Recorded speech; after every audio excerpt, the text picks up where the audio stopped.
Hello and welcome to another video. So today we're going to be taking a look at some Seraph Haven. Why? Because I want to, and I enjoy Seraph Haven, and while we've got the chance we may as well give it a look, so why not? So I've just got a couple of games for you guys today. The deck list hasn't changed too much over time. I mean, you're adding in a couple of globes, that's about it, you know, that's the pretty normal stuff now. Just running a couple of Seraphs, no need to really run 3, you've got plenty of other cards to proc, and other than that you pretty much just defend the board so you can, you know, play Seraph and win the game. So we'll go right into some games. So these games do tend to go for a little while in a lot of cases. I mean, after all, they are bloody Seraph games where pushing to at least 8+ is pretty common. Shadow's an interesting one to verse because usually Haven has a pretty good advantage, especially with things like Black and Scripture, so if you do want to do well against them, make sure you keep as many kind of clear cards as you can in your opener. As an example, I've got Decree and Black and Scripture here, along with Beast Calaria, which is a good way to really flood the board when needed. Dark Jane, or Dark John, is another good card for really clearing things out. Luckily, no turn 1 shadows, pretty good for me. And opens up some nice plays. I'm able to easily drop the Sacred Plea and do whatever else I want as I go. I didn't see the need to kill the Soul Squasher though. I'm more worried about dangerous cards. There's plenty of dangerous cards out there in Shadow. Most of the Death Rattle stuff is what you really want to be banishing, so a Soul Squasher or a Goblin, unless they've been Prince Catacombed like this, usually aren't worth banishing to start with. Dance, dear bones of white. Next turn we also do get our really good things. We get all our Beast Call stuff. We're going to be able to drop the Blackened, throw that out, and pretty much just clean some of this up a bit. We can easily take out the Soul Squasher and destroy a little skeleton. Since we're really not worried about getting damage to face in most of these matchups and more about controlling the board as a pure strategy, you really don't need to worry about your followers just being eaten by most things. As an example, I'm not worried about losing this line to Soul Squasher, even though it does suck a little bit. We have Decree and John. They work really effectively at removing most of this kind of stuff. Plus from there we can kind of do what we want. Unfortunately not really worth getting rid of, may as well just leave them up. If they had had 1 or 2 more followers, probably would have been worthwhile. But we've only got a few more turns to hopefully survive. Stop. Of course, Soul Conversion. And Shadow Reaper. You don't tend to see Shadow Reaper much in Shadow these days. So that is a surprising one to have come out on me. Luckily, Dark John hitting everything, holding onto the Decree in case they play bigger things that are going to be harder to clear, especially turn 7, like Immortal Thane.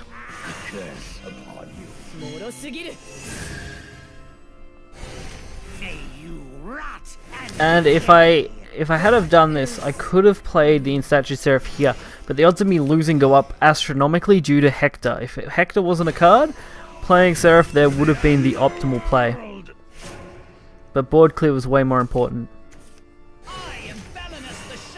Sometimes you can't play Seraph on 8 and you just gotta drag it out for as long as you can.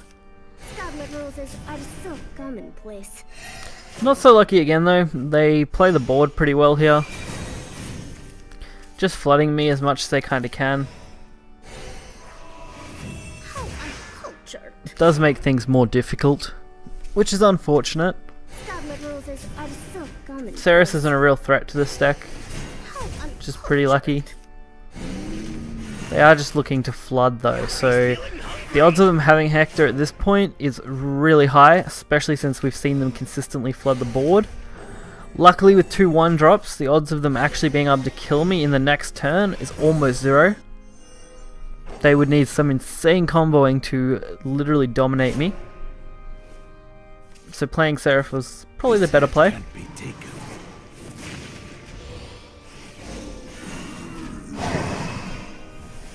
And we were pretty right in suspecting they had Hector, especially with the way they were playing.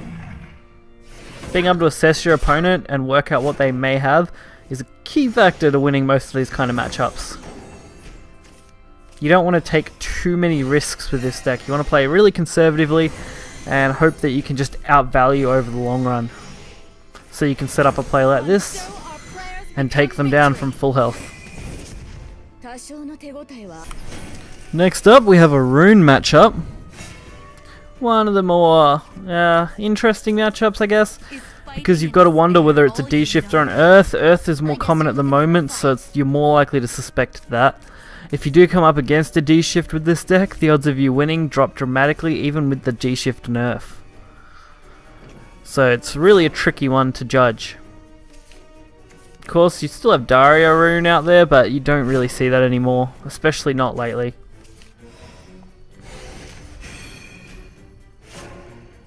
And of course, Sacred Plea turn 1, best play. Beastfall turn 2, the classic play for any Haven player. It's a pity we lose all these cards. It's going to be really sad, guys. I'll be really, really sad when we lose them.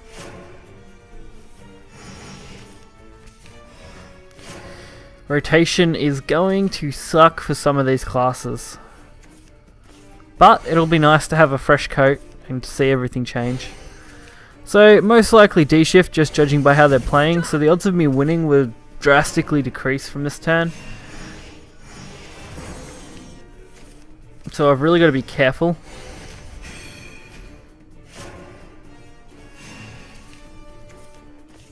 And of course Kaleidoscope, absolute bane of any Haven player's deck. Just because returning those beast calls when they're about to be procced is so much loss of tempo. Your board is just not going to be developed.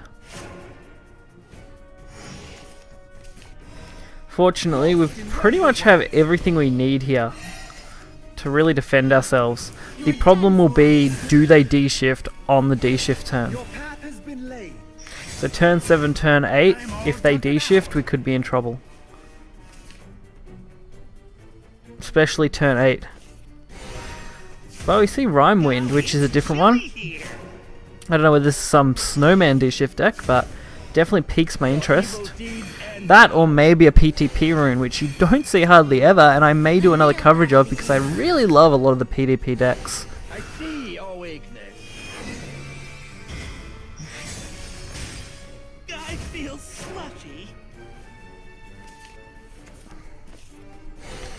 So unfortunately, Snowman, pain. Petrification, another painful card. And of course Fate's Hand. So they really are doing quite well with that deck.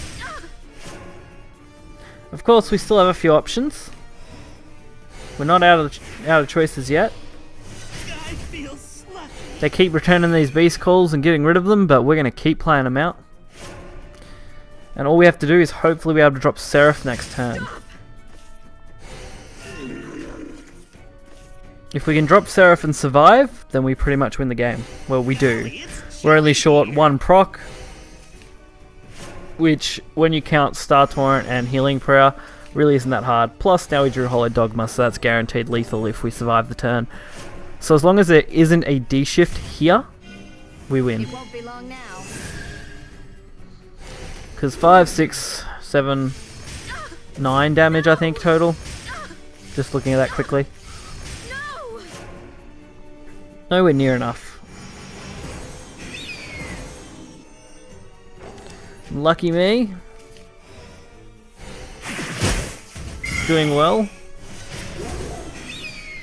Star Torrent is an awesome card.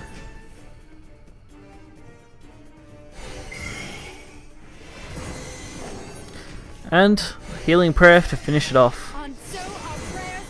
Gotta love that animation. Impressive. Looks like you won.